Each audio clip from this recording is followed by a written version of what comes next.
I became convinced beyond a shadow of a doubt that my grandmother would have had love and compassion for Paula Cooper and her family.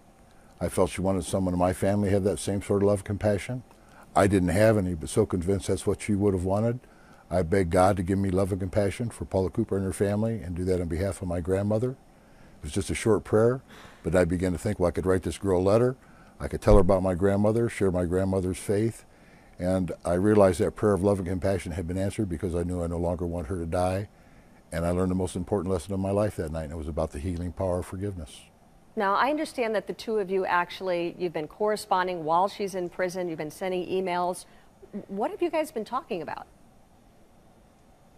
We've talked about a number of things. The travels that I do, speaking about love and compassion, forgiveness. She's talked about things that she does in prison as far as taking cooking classes and teaching cooking classes to other inmates, and how she cooks for the prison staff, and that she's hoping that when she gets out that she'll be able to get a job doing cooking. She loves to cook. Has she ever talked about that day? I mean, about the killing of your grandmother? Is she remorseful? I mean, have you ever had those kinds of conversations? Yes, I've never asked her why she did what she did, because there's not a good answer for that, but she is very remorseful. She has let me know that. She would take it back in a heartbeat if she could, but she knows she has to live with it for the rest of her life. She knows she took something valuable out of society, but she wants to try to give back.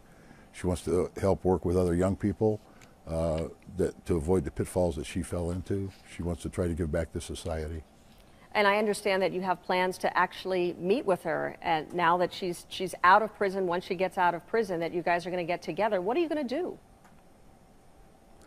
Well, I hope that we're able to go out and have a meal, and I have told her that when she got out of prison, I'd like to buy her a computer, and I have a friend that would like to buy her some clothes, so hopefully we'll get together within the next few days and go shopping. And Bill, a final question here, really, to help us understand, because, you know, people, you know, they hold on to grudges, slights for years, and you've been able to find it in yourself to forgive her. How did you get there? Well, the forgiveness was automatic. When I prayed for love and compassion, God touched my heart, and forgiveness was automatic, and it brought such a beautiful healing to me. For a year and a half, whenever I thought about my grandmother, I always pictured how she died, and it was terrible. But when my heart was touched with compassion and forgiveness took place, I knew from that moment on that whenever I would think about Nana again, I would no longer picture how she died, but I'd picture how she lived, what she stood for, what she believed in, the beautiful, wonderful person she was. And it was a tremendous healing. And I knew it wasn't something that happened just so I'd feel good for a period of time, but it was something to be shared with other people. And I made a promise that night to my God that any door that opened up as a result of forgiving her, I would go through that door. And it's been amazing, the doors have opened in the last 25 years.